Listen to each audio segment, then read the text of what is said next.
Armsad sõbrad, seda pühapäeva, milleni oleme jõudnud, nimetatakse kolmainu pühaks või veidi pikemalt kolmainu Jumala pühaks.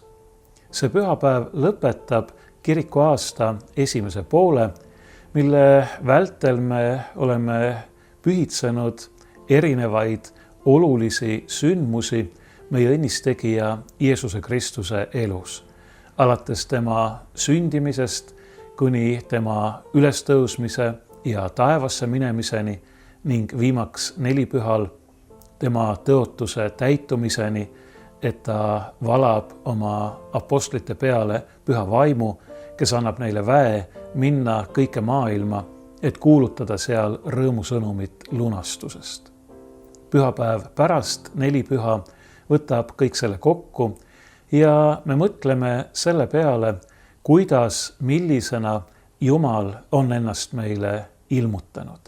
See on püha usu tõde, et me usume, tunnistame ja kummardame kolmainu Jumalat. Ühte Jumalat kolmes isikus, Isa ja Poega ja püha vaimu.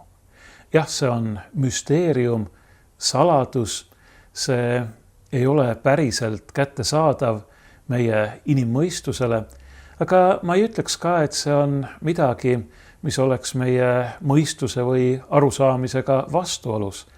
Ja läbi aegade on püütud leida ja ongi leitud erinevaid maiseid analooge, mis võiksid aidata meil mõista, kuidas ikkagi saab olla nii, et üks on kolm ja kolm on üks. No kõige lihtsam on kolmnurk, eks ole. Kolmnurk on ainult sellepärast kolmnurk, et ta on üks ja et tal on kolm nurka. Muidugi ei ole see analoogia piisav, et kirjeldada Jumala tõelist olemust, aga see vastab küsimusele, kuidas saab olla ühtaegu kolm ja üks. Ja oluline on siin see, et kolmnurk on kolmnurk just nimelt sellepärast, et ta on ühtaegu kolm ja üks. Aga ma ei kavatse selle analoogiaga nüüd kaugemale minna, sest nagu ma juba ütlesin, kõik need inimlikud analoogiad on siiski küündimatud Jumala tegelikku olemust päriselt selgitama. Hoopis olulisem on aga see, millisena Jumal on ennast meile tunda andnud oma tegudes ja oma tahtes. Jumal on meid loonud, ta ei ole meid üksi jätnud, vaid ta hoiab ja suunab seda maailma ja ka inimkonna ja iga üksiku inimese elu, jättes muidugi meile vabaduse valida ja toimida teatud mõttes oma äratahtmise, äratundmise järgi, aga loomulikult on meie vabadus väga piiratud. Ma tihtipeale toon sellise näite, et inimesel on täielik vabadus minna kõrge maja katusele ja sealt alla hüpata, aga seda tehes ei ole tal vabadust ellu või terveks jääda. Ja see tähendab, et seda vabadust, mis meile on antud, tuleb esiteks mõista tõepoolest piiratuna, sellisena nagu see on, ja teiseks mõistlikult õigesti tarvitada. Aga taas, see ei ole midagi, millega ma tahaksin siinkohal jätkata, sest meie tähelepanu keskpunktis on ikkagi Jumal, Jumala olemus ja eeskätt see, mida Jumal on endast meile teada andnud oma tegude kaudu ja oma tahte kaudu. Niisiis, Jumal on meid loonud, ta hoiab ja varjab ja juhib ja kaitseb meid, jättes meile selle teatava vabaduse. Ta on näinud meie õnnetut olukorda, mille me oleme sedasama vabadust kuritarvitades endale kaela tõmmanud, meie pattu, seda, et me oleme rikutud ja seetõttu allutatud kurjale ja kaduvusele. Aga selles kõiges ei ole Jumal meid üksi jätnud, hüljanud, meile käega löönud, vaid ta armastab meid endiselt jätkuvalt, ta hoolib meist ja hoolitseb meie eest ja ta on oma pojas Jeesuses Kristuses saanud ise üheks meie hulgast ja meiega. Ta on meid lunastanud, ta on meid päästnud iseennast meie eest ohverdades. Jeesus Kristus, Jumala poeg, Pühima kolmainsuse teine isik, on tõeline Jumal, kes on saanud tõeliseks inimeseks, kes on võtnud enda kanda meie patu, kes on surnud selle meie patu pärast, kes on kandnud ära meie karistuse, pühkinud ära meie süü, meid Jumalaga lepitanud, tema silmis õigeks teinud, kes on kinkinud meile uue ja igavese elu lootuse. See kõik on Pühima kolmainu Jumala tegu ja ta jätkab oma tegutsemist, oma päästetööd, oma pühitsuse tööd, uuendamise, elustamise tööd meie juures, meie sees, oma püha vaimu läbi, kelle ta on meie peale ja meie südamesse välja valanud.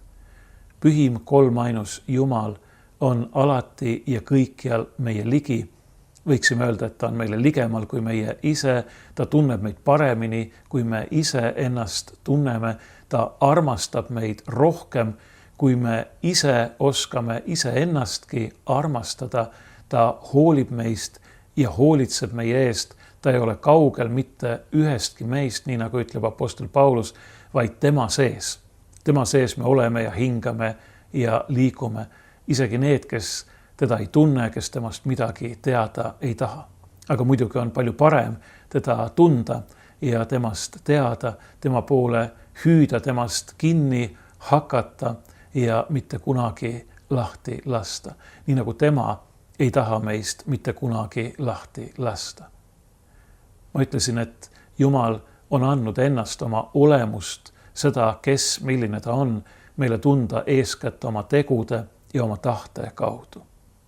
Jumala tahe on, et kõik tuleksid tõe tundmisele ja saaksid päästetud, saaksid õndsaks ja Jumala teod meie suhtes on kõik suunatud sellele. Sellele, et me õpiksime tundma teda ja igavest elu ning võiksime selle igavese elu selle täiuses ja õndsuses pärida. See on Jumala tahe, selleks on ta kõik teinud ja meie asi on ennast sellele imelisele armule, mille osaliseks Jumal tahab meid teha, lihtsalt avada. See vastu võtta ja lasta sellel ennast muuta, uuendada, pühitseda ja tõeliselt elavaks teha. Meie tänane epistel on pärit apostel Pauluse kirjast Efeslastele, selle kirja 4. peatükist ja selle 4. peatüki on Paulus suurel määral pühendanud kristlaste vahelisele ühtsusele. Sellele, et me elaksime ühes meeles, et me hoiaksime seda ühtsust, mille Jumal on meile Jeesuses Kristuses oma püha vaimu läbi kinkinud.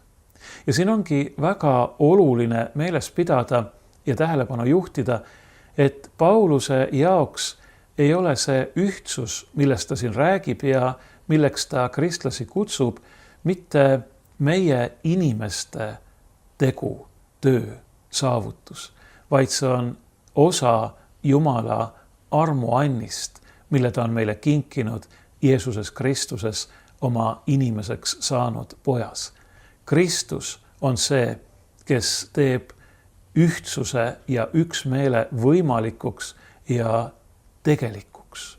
Ilma temata me oleksime ikkagi üksteisest lahus ja paraku ka lahus Jumalast, ilma Jumalata, nagu apostel Paulus selles samas kirjas Efeslastele veidi varem ütleb, aga temas oleme me kokku liidetud üksteisega ja temas me oleme saanud ka ligipääsu Jumalale, oma Isale. Tema on see, kes meid ühendab mitte ainult isekeskis, vaid kõige olulisem Jumalaga, oma loojaga, oma elu allikaga, võiksime öelda oma elu endaga.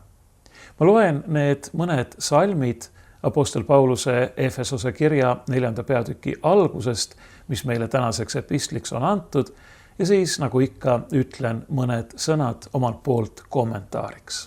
Apostel kirjutab siin nõnda. Mina, kes olen vang Kristuse pärast, kutsun teid üles elama selle kutsumise vääriliselt, millega te olete kutsutud. Kogu alandlikkuse ja tasadusega, pika meelega, üksteist sallides armastuses ning olles usinad rahusideme kaudu pidama vaimu antud ühtsust. Üks ihu ja üks vaim, nagu te olete ka kutsutud üheks lootuseks oma kutsumise poolest. Üks issand, üks usk, üks ristimine, üks Jumal ja kõikide isa, kes on kõikide üle ja kõikide läbi ja kõikide sees. Paulus alustab siin sõnadega mina, kes olen vang Kristuse pärast. Tegelikult, kui me võtaksime kreekakeelse originaalteksti, siis siin ei seisa mitte vang Kristuse pärast, vaid vang Kristuses või veelgi täpsemalt, sõnasõnalisemalt seotud Kristuses. On tõsi, et Paulus on kirjutanud selle kirja vangistusest ja vangistanud olid ta kõigepealt juudid Jeruusalemma templis. Teda süüdistati selles, et ta oli paganaid templisse toonud. Juudid andsid ta üle Rooma ametivõimudele.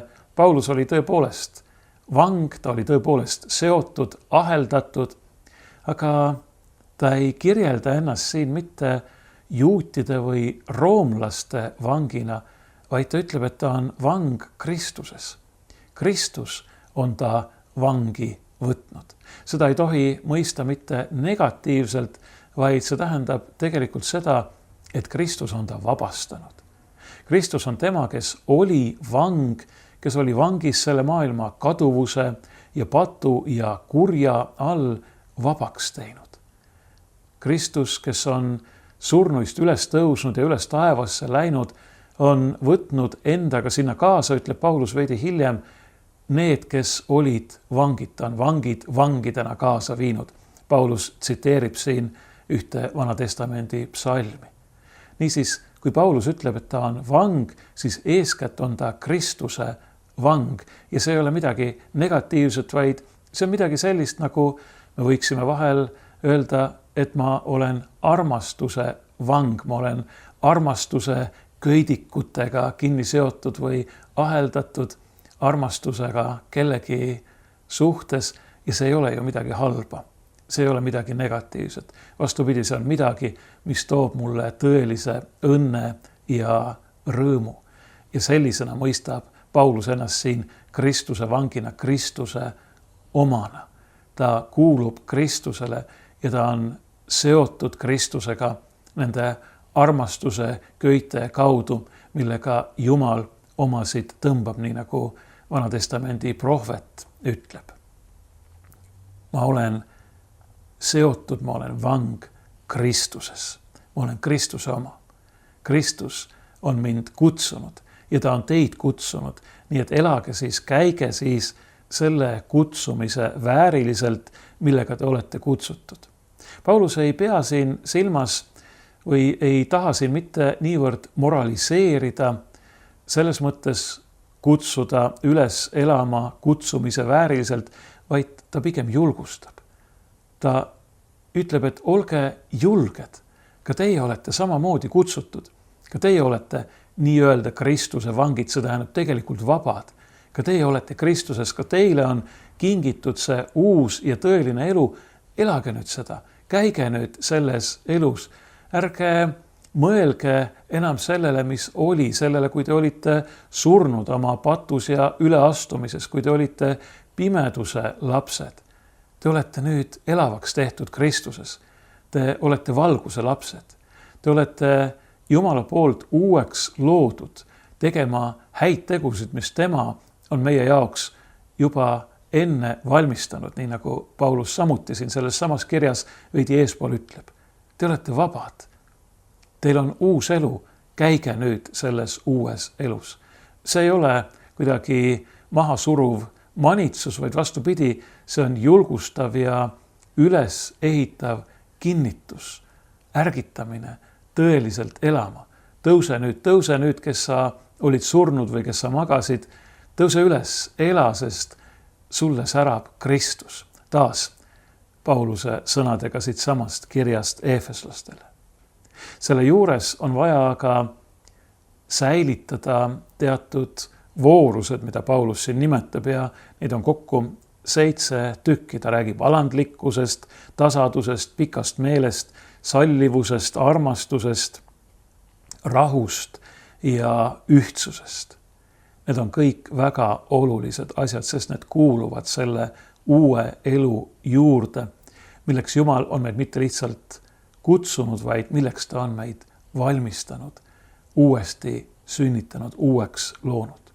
See alandlikkus ja tasadus või need alandlikkus ja tasadus, mida Paulus siin mainib, need on eeskätt selline, kuidas seda öelda, õige reaalsustaju kujutamise või kujundamise voorused. Et sa mõistad, kes sa oled, kes sa tegelikult oled, milline sa oled, kes sa oled Jumala ees ja teiste inimeste suhtes, et sa ei arva endast rohkem, kui sa tegelikult oled, et sa ei pea ennast tähtsamaks, kui sa tegelikult oled, tähtsamaks teistest. Vahel mõni kipub ennast vist Jumalastki tähtsamaks pidama, vaid et sa oled igas mõttes realist. Et sa saad aru, kes ja milline sa oled ja mida sa väärt oled või väärt oleksid. Aga see ühtlasi tekitab meis ka koheselt tänutunde Jumala suhtes ja valmisoleku anda kogu au temale, sest me tõepoolest teame, mida me tegelikult väärt oleksime.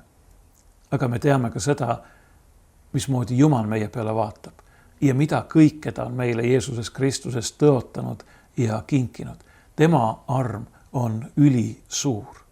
Tema ei anna meile mitte selle järgi, mida me väärt oleme, vaid selle järgi, mida tema väärt on. Mitte meie headuse kohaselt, vaid oma headuse ja armastuse kohaselt.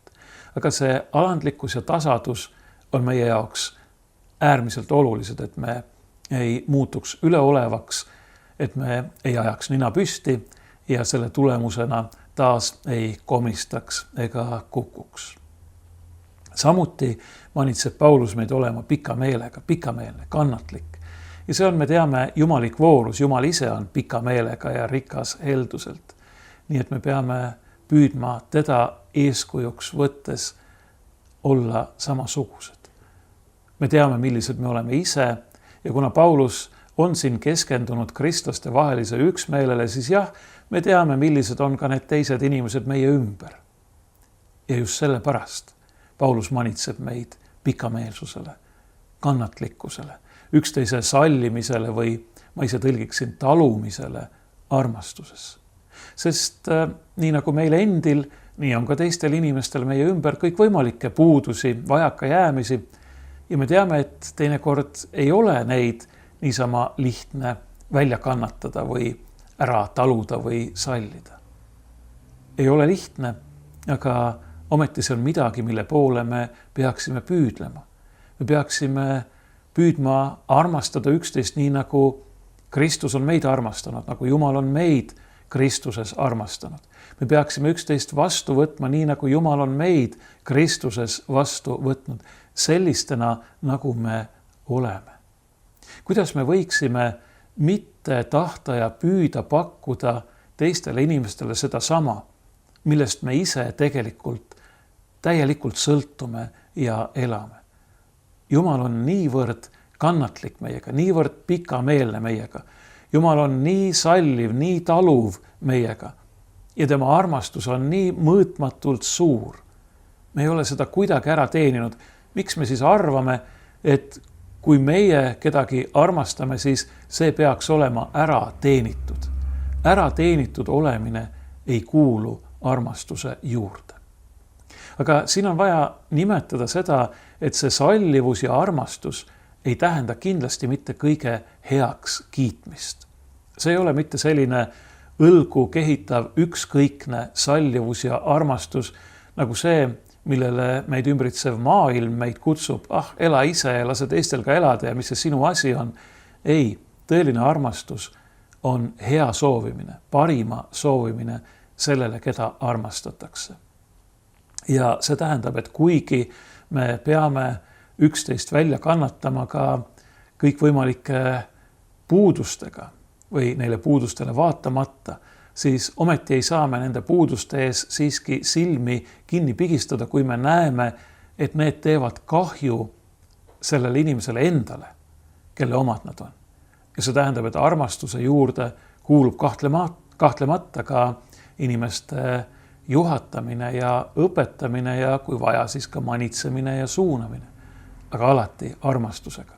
Me oleme kutsutud rääkima tõtt armastuses, mis on parima soovimine sellele, keda armastatakse pika meelega ja üksteist taludes, üksteist välja kannatades. Ning olles usinad, või ma ise tõlgiksin tõttama, me peaksime lausa tõttama, pidama seda vaimu ühtsust, vaimu poolt, mitte ainult meile antud või kingitud, vaid vaimu loodud, vaimu tagatud ühtsust rahu sideme kaudu. Üksteisega rahu hoides ja üksteisele head tehes, sest tõelise rahu juurde ei kuulu mitte ainult see, et me hoidume kellegi kahjustamisest, kellegagi sõdimisest, vaid tõelise rahu juurde kuulub tegelikult ka heaolu, kõige selle pakkumine ja tagamine, mis teeb inimese elu õnnelikuks ja elamisväärseks. See on enda mitte teistest ettepoole seadmine, vaid teiste endast ettepoole seadmine ja selle poole püüdlemine, mis on hea neile, kes on meie ümber. Aga rõhuasetus on siin sellel, et see on vaimu ühtsus. Selle ühtsuse loob Jumala vaim. Ja sellepärast jätkab Paulus siin kohe üks ihu ja üks vaim. Ja ta ei pea selle all silmas mitte sellist poeetilist kujundit, mis väljendaks seda, et kui meie inimesed üksteisega kokku hoiame, siis me oleme otse kui üks ihu ja üks vaim, vaid ta peab silmas eeskätt Kristuse ihu, millesse me kõik oleme ristimise kaudu liidetud. Seda Kristuse ihu, mille tema on meie eest ristil ohverdanud ja millest ta on kõik, kes temasse usuvad, ühte liitnud. Ning siin on jutt Jumala vaimust. Sellest vaimust, kellega me kõik oleme joodetud ja kokku liidetud, kõik meie, kes me oleme ristitud. Nagu ma ütlesin, Jumala vaim on see, mis loob, mis tagab selle ühtsuse. Meie inimesed, vahetevahel me võime leida ka mingil inimlikul pinnal üksmeele, aga me teame, kui habras see on. Me teame, et ajaloo lõppu ei ole saabunud.